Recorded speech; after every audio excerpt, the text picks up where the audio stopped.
Hello, we'll continue the discussion on noise. The last lecture we saw what are different types of noise. For example, we looked at short noise and thermal noise, and we also saw an ideal type of noise which is known as white noise, which has a constant power spectral density given by N naught by 2, where N naught is K times TE, where TE is the equivalent noise temperature at the receiver and K is Boltzmann's constant. Today, we'll see what is this noise equivalent temperature, and also some other ways of measuring the noisiness of a device. We also saw what is the result of passing white noise through ideal low pass filter and practical low pass filter. We looked at the autocorrelation function of the output noise, that is N of t, when passed through ideal low pass filter, this equation, as well as when it is passed through a practical low pass filter, where Rn of tau was given by this expression. And we also plotted them and we compared them. And we also saw the relationship between average noise power and bandwidth of the filter. And we saw that average output noise power is always proportional to the bandwidth B. And average noise power is obtained by substituting tau is equal to 0 in the autocorrelation function.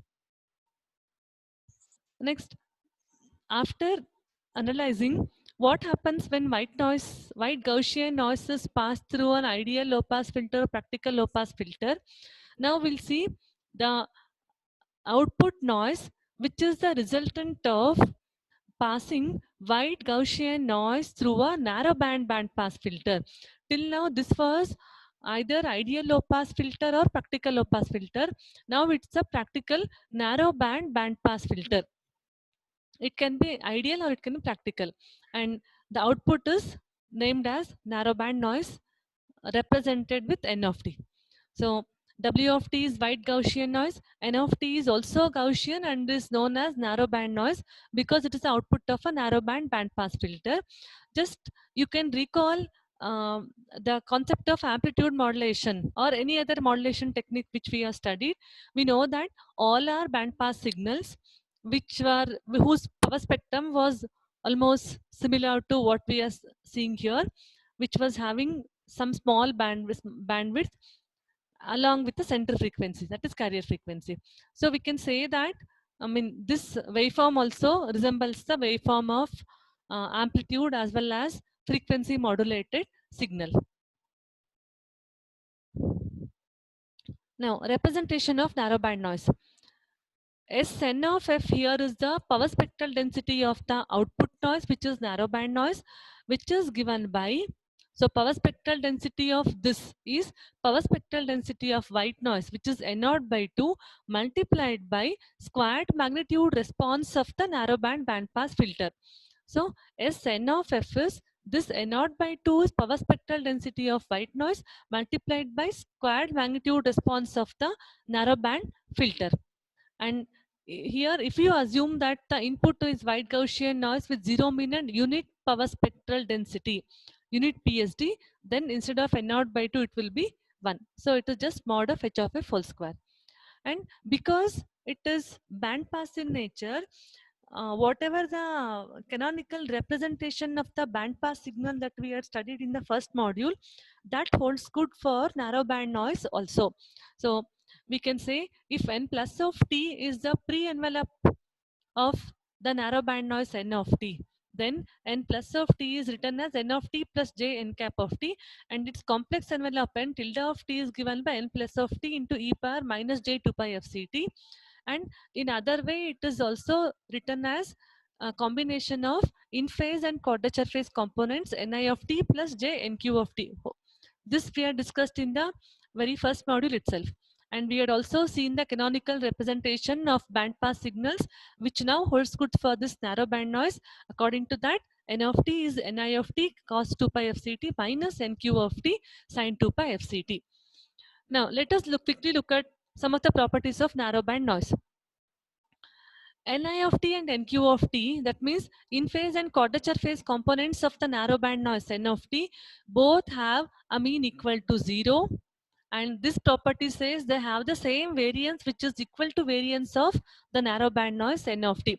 So first property and last property, they talk about the mean and variance of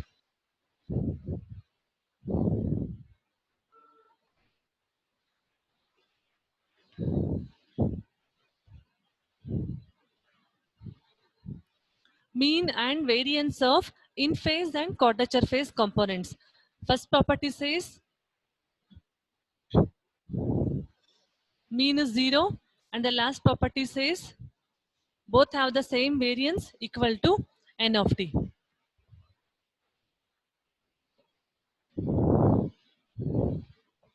If the narrowband noise N of t is Gaussian, then its in phase and quadrature phase components, they are also jointly Gaussian. Just recall what was joint distribution. Joint distribution comes into picture when there are more than when there is more than one random variable, correct? That means how they together vary, how the two random variables vary together, correct? That is defined by the joint distribution function. And according to second property, if narrowband noise N of t is Gaussian, then Ni of t and Nq of t are also jointly Gaussian. That means if you plot the density, probability density function of Ni joint PDF of Ni of t and Nq of t, then that will also be Gaussian if N of t is Gaussian. Then if N of t is Whiteson stationary, Ni of t and Nq of t are also said to be jointly Whiteson stationary. And also the perspectral density of the individual components, that means Ni of t and Nq of t, represented as Sni of f and Snq of f, both will be same, and it is possible to relate it to power spectral density of narrowband noise Sn of f as Sni of f equal to Snq of f is equal to Sn of f plus fc plus Sn of f minus fc in the region of where f lies between minus b to plus b, and it is 0 in the other regions of at the other frequency values. Next, we look at an important definition which is called as noise equivalent bandwidth. So what is this noise equivalent bandwidth? It is possible to define this when we compare uh, the frequency response of when we compare the frequency response of practical and ideal low pass filters, and when we equate the average output noise power. So let us look at this in detail now. Consider a practical low pass filter having a frequency response mod of h of f, and also consider an ideal low pass filter h of ideal means the pass band gain will be constant between minus bn to plus bn, correct? So this is for the ideal low pass filter. Mod of h of f whole square is equal to mod of h of 0 whole square when f is between minus bn to plus bn. That means if I draw the magnitude response,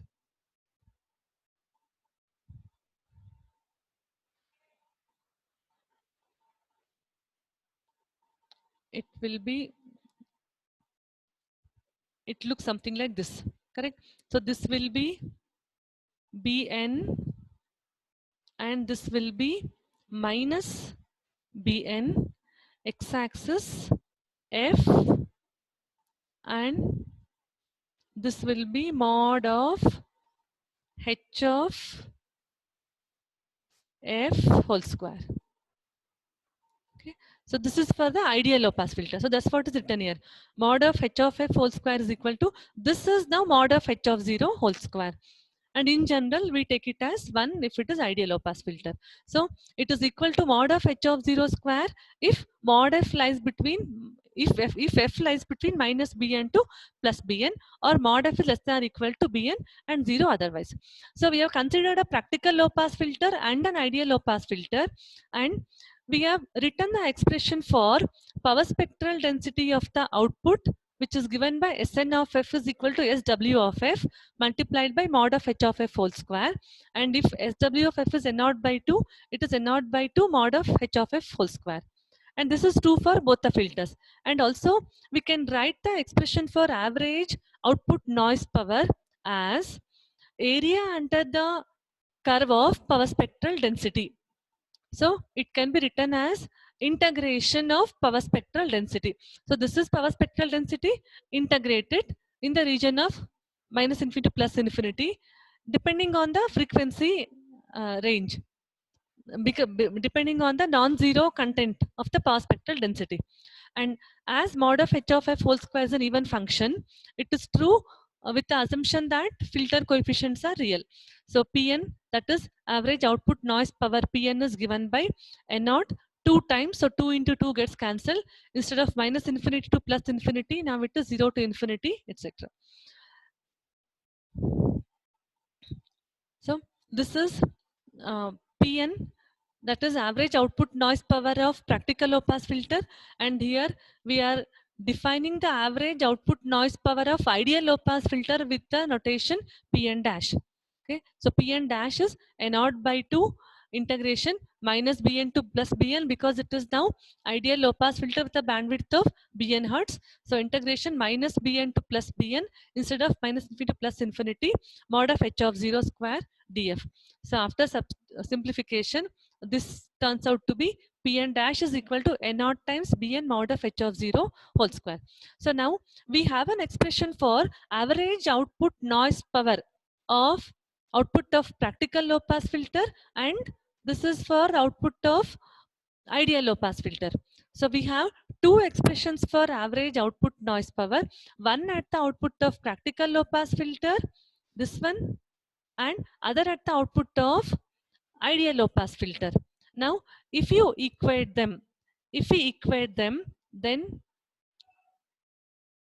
equating the two average powers, we get this is for practical low pass filter here, and this is for the ideal low pass filter, this one. So by equating, we can get an expression for Bn. This is called as noise equivalent bandwidth. So what is Bn now? Noise equivalent bandwidth is the bandwidth Bn. It is basically the bandwidth Bn of the ideal low pass filter. It is the bandwidth Bn of ideal low pass filter when, like, see here, how did we arrive at the expression for Bn? By equating the two average output noise powers. So this is, if this rectangle, this dotted line represents the magnitude squared response of ideal low pass filter, and the solid line represents the magnitude squared response of practical low pass filter, that is mod of h of f whole square and h square of 0, correct? And how do we define noise equivalent bandwidth now? It is the bandwidth of the ideal low pass filter when the two average output noise powers are equal. Which two powers are equal? The noise output power of ideal filter and the noise output the noise output power at the output of practical low pass filter and at the output of ideal low pass filter. When both are equal, at that time, whatever is the bandwidth of the ideal low pass filter, that is called as the noise equivalent bandwidth. So let us read the definition. It is a bandwidth Bn of an ideal filter with rectangular characteristics in the pass band, such that, what is important here, such that the noise power at the output of actual filter and the ideal filter are same. So naturally, that is how we obtained an expression for this Bn. It depends on the transfer function of the filter, that is h of f. Which filter? Practical low pass filter or practical filter. Now next slide we'll see how to compute this practical, how to compute noise equivalent bandwidth with an example. So here we have taken an example of a practical RC low pass filter whose transfer function h of f is given by 1 by 1 plus j times f by b, where b is 1 by 2 pi RC, This we had already seen in the last lecture. It was written as 1 by 1 plus j 2 pi rc, 2 pi frc. So instead of writing this 1 by 2 pi rc, we are writing it as b here. So mod of h of f square is 1 by 1 plus f by b whole square. And so here we substitute this mod of h of f whole square in this equation and get an expression for noise equivalent bandwidth. So Bn is here integration 0 to infinity mod h of f whole square is here. Substitute here and divide by mod of h of 0 square. This for ideal low pass filter it is equal to 1. So denominator is 1. So we know integration 0 to infinity 1 by 1 plus x square is tan inverse x, and other variable also there b. So it is b tan inverse of f by b. After substituting the limits, you can see that it is bn is given by 1 by 4 rc. So for an rc low pass filter, noise equivalent bandwidth is here, or it can also be written as 1.57 times b, where what is b? B is 1 by 2 pi rc. So for an rc low pass filter, noise equivalent bandwidth is 1.57 times the 3 dB bandwidth. What is 3 dB bandwidth? How much it is? In the last lecture we saw it is 1 by 2 pi rc. Here f is equal to 1 by 2 pi rc is the 3 dB bandwidth. So this is about the definition of noise equivalent bandwidth and computation of noise equivalent bandwidth. So noise equivalent bandwidth is basically the bandwidth of an ideal filter when the noise power at the output of actual power and the output of actual filter and the ideal filter are same. Okay, we'll stop here. Thank you.